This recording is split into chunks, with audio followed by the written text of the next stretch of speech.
sa Itablano. Kay Pulong Guro, Miss Benduka.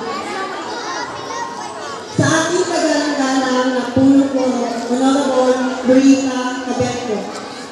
Sa ating magigiting na kapulisan, sa ating mga membro ng konseho, sa lahat ng mga guro, mga magulang na narito, kabarangay at syempre sa ating mga graduates. Magandang buhay at magandang umaga sa inyo lahat. Unang-una sa lahat, nais kong magpasalamat sa pag-imbita ninyo sa akin na maging isang guest speaker. Ang aking puso ay sobrang nagagalak na maging parte ng ganitong pagtitito. Sa mga hindi pa po nakakilala sa akin, ako ay magpapakilala muna. Ako si Almars G. Pilegro. Ako ay nagtapo sa kursong BS in Hospitality Management sa Christ City College, batch 2022. At gaya na rin ako mga bata. Dito rin ako nagtapo sa aking elementarya at dito ko sinimulan na mangarap. Hindi pa ito integrated dati. Ito ay Kamanikan Elementary School pa lamang. Pero tingnan niyo naman, ang dami ng pagbabago sa ating panahon. Maikwento ko lang sa inyo. Nung sinabihan ako ni Ma'am Juliet Lamio na kukunin ako bilang isang guest speaker para sa moving up ngayong araw, ay nag-alinlangan ako. Noong una, siguro dahil wala pa akong experience sa mga ganito. At ito yung unang beses na humarap ako sa maraming tao. Pero, napaisip ako na why not i-share ko sa inyo yung naging karanasan ko nung ako ay nasa elementarya pa lang. Alam ko na kahit kayo ay bata pa, ay meron na kayong mga pangarap. Sino ba naman ang walang pangarap, diba? Libre lang naman ang mangarap, ika nga nila. Siguro may gusto dito maging sundalo, doktor, teacher, chef, o yung nagtatrabaho sa hotel, o gusto maging guro. Alam nyo, ganyan din ako dati. Yung naging karanasan nyo noon, ay naging karanasan ko rin ngayon. Ako ay nangarap din sa aking kabataan. Noon, yung aking pangarap ay maging isang doktor.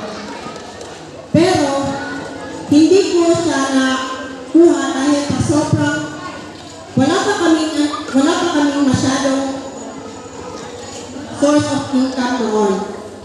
Kaya, yung kinuha kong kurso ngayon ay yung fit na lang sa aking gusto na maging isang flight attendant o magtrabaho sa hotel o maging isang chef sa isang hotel. Noong ako ay nasa elementarya pa lang, ay naranasan ko rin ang hirap ng buhay. Dahil hindi naman ako pinanganak na mayaman. At tulad nyo rin ako, nangarap kahit bata pa. Kahit na medyo malayo ang aming bahay sa paaralan, ay nilalakad ko talaga ang distansya. Dahil gusto ko makapag-aral, gusto ko makapagtapos, dahil ako ay may pangarap sa buhay. Naalala ko pa dati ay hinahatid ako ng aking mama sa eskwelahan para may kasama ako at hindi biro. Dahil dati hindi pa uso ang may motor. Kung may motor ka, mayaman ka na. So mga bata, tatanungin ko kayo, sino dito ang hatid sundo ng kanilang magulang? Pinsa sa inyo, mga bata, ang kauban-ubanan sa ilang parents din sa eskwelahan. Taas kamot.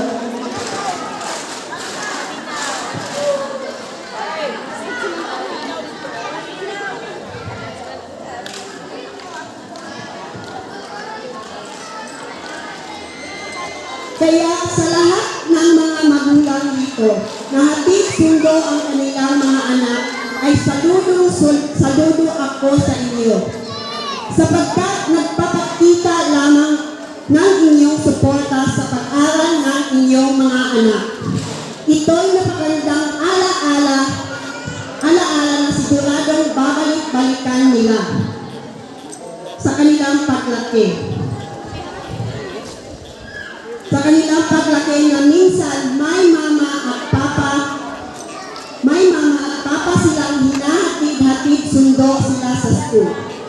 Mga nanay, tatay, lola at lolo, ang selebrasyong ito ay para sa inyo, kaya't maging proud kayo sa inyong sarili.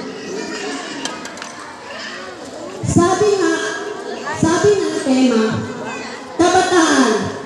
Kabataan Pilipino para sa matatag na kinabukasan ng bagong Pilipino. Kaya ngayon na magtatapos kayo ng preschool, ay sana baunin ninyo ang lahat ng aral at disiplina itinuro at natutunan ninyo sa inyong mga guro at magulang, upang kayo ay magabayan sa inyong tatahaking panglalakbayin tungo sa inyong matatag na kinabukasan.